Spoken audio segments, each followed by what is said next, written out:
Let's set up my September journal spread. September often feels yellowy, or at least this year it was feeling yellow to me, so I'm starting with an iridescent yellow tape along the top edge of my pages.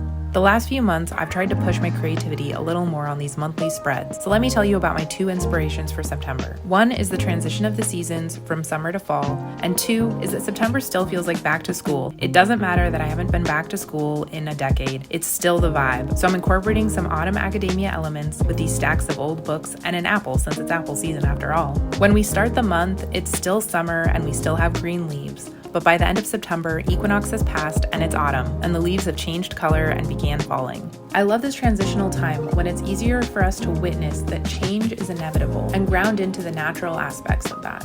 I tried to depict this in-between time with this window view and of course a pumpkin spice latte on the windowsill. I was excited to try my new acrylic markers in my journal, and they worked really well, especially for giving a cool effect like the steam rising off the coffee, since the acrylic can easily layer over other mediums like the colored pencil. I feel like the paint markers were able to really pop, and I like how the mix of mediums turned out.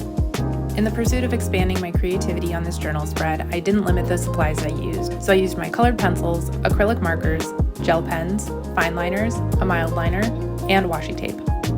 I did go back and add these leaves to the letters using my Moonlight Jelly Roll pens because I felt like the plain yellow letters were just a little too boring, and I'm glad I did because it tied the changing leaf motif back in once again.